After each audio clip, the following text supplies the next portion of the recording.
नमस्कार। आज के डीप डाइव में हम बात कर रहे हैं भारत के पहले प्रधानमंत्री पंडित जवाहरलाल नेहरू के बारे में। हमारे पास उनका एक संक्षिप्त जीवन परिचय है जी। और हमारा मिशन है इस परिचय से उनके जीवन के जो मुख्य पड़ाव रहे और जो योगदान है उनको थोड़ा समझना। बिल्कुल, चलिए देखते हैं। तो चलिए सीधे शुरू करते हैं। नेहरू जी का जन्म 14 नवंबर 1889 इलाहाबाद में हुआ था, एक बहुत ही प्रतिष्ठित मतलब संपन्न परिवार में। हाँ, मोतीलाल नेहरू जी का परिवार। हाँ, पिता मोतीलाल नेहरू खुद एक जाने माने वकील थे, स्वतंत्रता सेनानी भी थे। तो जाहिर है ऐसे माहौल में जब कोई पलता बढ़ता है बिल्कुल। तो बचपन से ही शिक्षा और देश के लिए वो जो एक लगाव होता है वो शायद उनमें पैदा हुआ होगा। हाँ, ये माहौल बहुत मायने रखता है। और उनकी पढ़ाई का जो सफर है वो भी बड़ा दिलचस्प रहा। शुरुआती शिक्षा तो यहीं भारत में हुई, लेकिन फिर हायर एजुकेशन के लिए वो इंग्लैंड चले गए।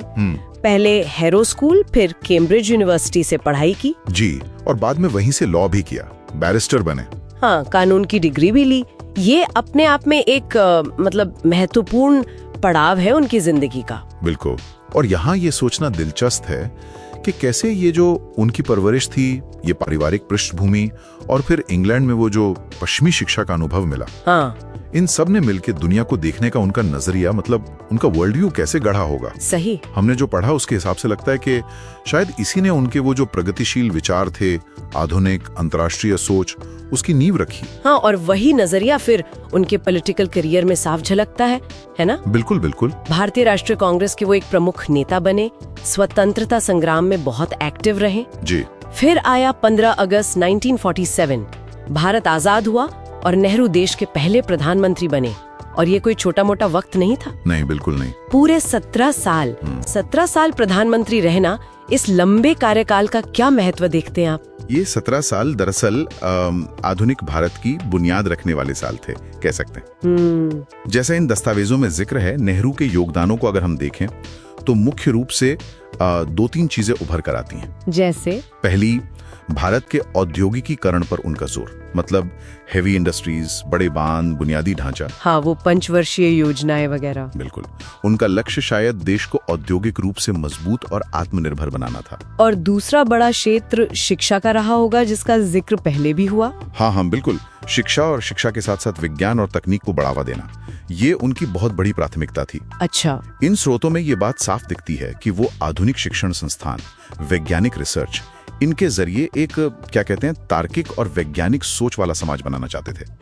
उनका मानना था कि देश की तरक्की का रास्ता विज्ञान से होकर ही गुजरता है। यानी इंडस्ट्री, एजुकेशन, साइंस, ये सब एक मॉडर्न राष्ट्र बनाने के लिए जरूरी थे उनके हिसाब से। सही कहा। और इसी सोच का एक्सटेंशन उनकी विदेश नीति में भी देखने को मिलता है। वो गुटनिरपेक्षता वाली बात। हाँ, दुनिया तब 2 खेमों में बंटी हुई थी, कोल्ड वॉर का दौर था, लेकिन जानकारी यही बताती है कि नेहरू ने गुटनिरपेक्षता की नीति अपनाई, मतलब किसी भी मिलिट्री ब्लॉक में शामिल नहीं होना, अपनी स्वतंत्र विदेश नीति रखना, शांतिपूर्ण सह अस्तित्व पर जोर। बिल्कुल वही मूल मंत्र था। और हाँ, एक और दिलचस्प पहलू है, बच्चों और युवाओं के लिए उन्होंने काफी लिखा भी, प्रेरक किताबें। हाँ, और शायद इसीलिए और उनके वो स्नेह भरे व्यवहार के कारण ही बच्चे उन्हें चाचा नेहरू कहने लगे। जी। ये जो चाचा नेहरू की छवि है, ये उनके व्यक्तित्व के बारे में क्या खास बताती है? स्रोतों में तो उन्हें दूरदर्शी, सजीव, आदर्शवादी बताया गया है। देखिए, ये चाचा नेहरू वाली छवि सिर्फ एक निकनेम नहीं है।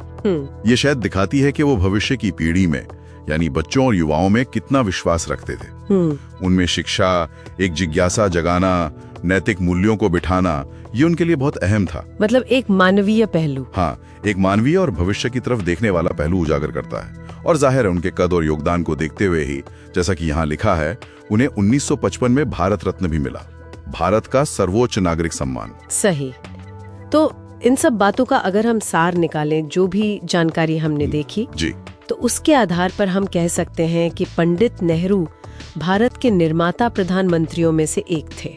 इसमें कोई शक नहीं। बिल्कुल। पहले प्रधानमंत्री के तौर पर इतना लंबा कार्यकाल, औद्योगिकरण और वो वैज्ञानिक सोच पर जोर देना, हाँ। शिक्षा को प्राथमिकता देना, एक स्वतंत्र विदेश नीति की शुरुआत करना और साथ ही वो चाचा नेहरू वाली एक अनोखी यादगार छवि, ये कुछ मुख्य बातें हैं जो उनके जीवन और काम को परिभाषित करते हैं। हाँ, ये सब देखकर एक महत्वपूर्ण सवाल मन में आता है, बल्कि एक सोचने वाली बात है। बताइए। कि नेहरू ने विज्ञान, आधुनिकता, तर्क पर इतना बल दिया और साथ ही उनका युवाओं और बच्चों के साथ एक गहरा, एक भावनात्मक रिश्ता भी था।